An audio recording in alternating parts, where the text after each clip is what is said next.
Hi ಸ್ನೇಹಿತರೆ, ಎಲ್ಲರಿಗೂ ನಿಶಾ ಕನ್ನಡ ಚಾನಲ್ಗೆ ಮತ್ತೊಮ್ಮೆ ಪ್ರೀತಿಯ ಸುಸ್ವಾಗತ. ಇವತ್ತಿನ ವಿಡಿಯೋದಲ್ಲಿ ಸಾವಿತ್ರಿಬಾಯಿ ಫುಲೆ ಅವರ ಬಗ್ಗೆ ಪುಟ್ಟ ಭಾಷಣ ಯಾವ ರೀತಿ ಹೇಳೋದು ಅಂತ ಈ ವಿಡಿಯೋದಲ್ಲಿ ತಿಳಿಸ್ಕೊಡ್ತಾ ಇದ್ದೀನಿ. ಈ ವಿಡಿಯೋ ನಿಮಗೆ ಇಷ್ಟವಾದರೆ ಲೈಕ್ ಮಾಡಿ, ಶೇರ್ ಮಾಡಿ. ನನ್ನ ಚಾನಲ್ನ ಇನ್ನೂ ಸಬ್ಸ್ಕ್ರೈಬ್ ಆಗಿಲ್ಲದಿದ್ದರೆ ಈಗಲೇ ಹೋಗಿ ಸಬ್ಸ್ಕ್ರೈಬ್ ಆಗಿ.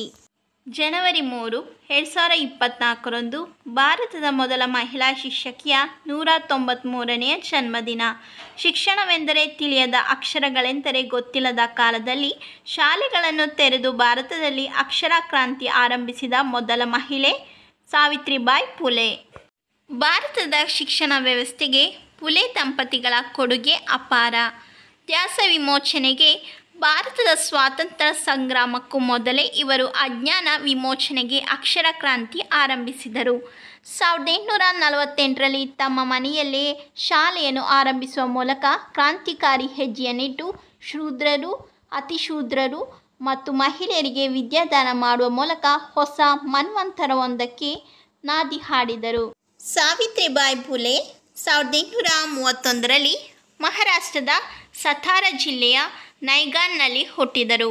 ಬಾಲ್ಯ ವಿವಾಹ ರೂಢಿಯಲ್ಲಿದ್ದ ಕಾಲದಲ್ಲಿ ಸಾವಿತ್ರಿಬಾಯಿ ಫುಲೆ ಜ್ಯೋತಿಬಾ ಫುಲೆ ಅವರನ್ನು ವಿವಾಹವಾದರು. ಮದುವೆಯಾದಾಗ ಅವರಿಗೆ 8 ವರ್ಷ ವಯಸ್ಸು, ಜ್ಯೋತಿಬಾ ಫುಲೆ ಅವರಿಗೆ 13 ವರ್ಷ ವಯಸ್ಸಾಗಿತ್ತು. ಸಾವಿತ್ರಿಬಾಯಿ ಅವರ ಯಶಸ್ಸು, ಶ್ರೇಯಸ್ಸಿನ ವಿಕ್ರಮ ಪಾಲು ಜ್ಯೋತಿಬಾ ಫುಲೆ ಅವರದಾಗಿತ್ತು. ಸ್ತ್ರೀ ಶಿಕ್ಷಣವನ್ನು ತೆರೆದ ಕೀರ್ತಿ ಜ್ಯೋತಿಬಾ ಫುಲೆ ಅವರಿಗೆ ಸಲ್ಲಬೇಕು.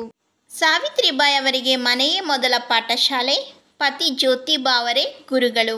1847ರಲ್ಲಿ ಸಾವಿತ್ರಿಬಾಯಿ ಶ್ರೀಮತಿ ಮಿಚಲ್ ಅವರ ನಾರ್ಮಲ್ ಶಾಲೆಯಲ್ಲಿ ಶಿಕ್ಷಕಿಯ ತರಬೇತಿ ಪಡೆದರು.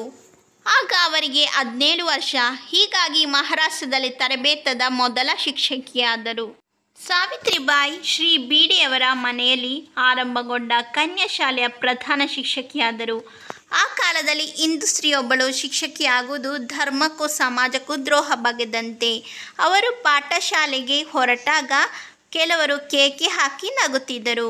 ಅವರ ಮೇಲೆ ಕೆಸರು, ಸಗಣಿ ಎರಚಿ ಕಲ್ಲನ್ನು ತೂರುತ್ತಿದ್ದರು. ಇದರಿಂದ ಧೃತಿಗೆಡದ ಸಾವಿತ್ರಿಬಾಯಿ ಅವರು ಯಾವಾಗಲೂ ಒಂದು ಸೀರೆಯೊಂದನ್ನು ತಮ್ಮ ಬ್ಯಾಗಿನಲ್ಲಿ ಇಟ್ಟುಕೊಳ್ಳುತ್ತಿದ್ದರು. ದಾರಿಯಲ್ಲಿ ಕೆಸರು ಸಗಣಿ ಎರಚಿಸಿಕೊಂಡಾಗ ಬೇಸರಗೊಳ್ಳದೆ ನಮ್ಮ ಮೇಲೆ ಎರಚುವ ಸಗಣಿ, ತೂರುವ ಕಲ್ಲುಗಳನ್ನು ಹೂಗಳೆಂದು ಪರಿಭಾವಿಸಿ ಶಾಲೆಯಲ್ಲಿ ಮಕ್ಕಳು ಬರುವುದರೊಳಗೆ ಬ್ಯಾಗಿನಲ್ಲಿ ಇಟ್ಟುಕೊಂಡುತ್ತಿರುತ್ತಿದ್ದ ಮತ್ತೊಂದು ಸೀರೆಯನ್ನು ಉಟ್ಟುಕೊಂಡು ಪಾಠಕ್ಕೆ ಅಣಿಯಾಗುತ್ತಿದ್ದರು. 1848ರಿಂದ 1852 ಅವಧಿಯಲ್ಲಿ 18 ಪಾಠಶಾಲೆಗಳನ್ನು ಫುಲೆ ದಂಪತಿಗಳು ತೆರೆದರು. ಈ ಪಾಠಶಾಲೆಗಳ ಆಡಳಿತದ ಜವಾಬ್ದಾರಿಯನ್ನು ಸಾವಿತ್ರಿಬಾಯಿ ನಿರ್ವಹಿಸಬೇಕಾಗಿತ್ತು. ಶಿಕ್ಷಕಿ, ಸಂಚಾಲಕಿ, ಮುಖ್ಯೋಪಾಧ್ಯಾಯಿನಿ ಮುಂತಾದ ಕೆಲಸಗಳನ್ನು ಇವರು ಸಮರ್ಪಕವಾಗಿ ನಿಭಾಯಿಸುವುದರ ಮೂಲಕ ಜ್ಯೋತಿಬಾ ಫುಲೆ ಅವರಿಗೆ ನೆರವಾದರು. ಬ್ರಿಟಿಷ್ ಸರ್ಕಾರದವರು ಅವರ ಕೆಲಸ ಕಾರ್ಯಗಳನ್ನು ಕೂಲಂಕುಷವಾಗಿ ಅವಲೋಕಿಸಿ ಮೆಚ್ಚುಗೆ ಸೂಚಿಸಿದರು. ಇಂದು ಭಾರತದ ಮಹಿಳೆಯರ ಸಮಾಜದ ಮೇಲೆ ಕ್ಷೇತ್ರದಲ್ಲಿ ಸಮಾನತೆಯ ಹಕ್ಕಿಗೆ ಕಾರಣರಾದವರು ಮಾತೆ ಸಾವಿತ್ರಿಬಾಯಿ ಫುಲೆ.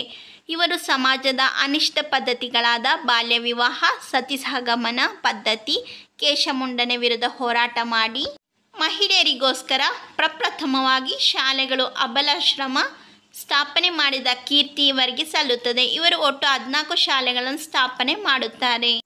ಈ ಎಲ್ಲ ಸಾಧನೆಗಳನ್ನು ಪರಿಗಣಿಸಿ ಬ್ರಿಟಿಷ್ ಸರ್ಕಾರ ಇವರಿಗೆ ಇಂಡಿಯಾಸ್ ಫಸ್ಟ್ ಲೇಡಿ ಟೀಚರ್ ಎಂದು ಬಿರುದು ಕೂಡ ಕೊಟ್ಟಿದೆ.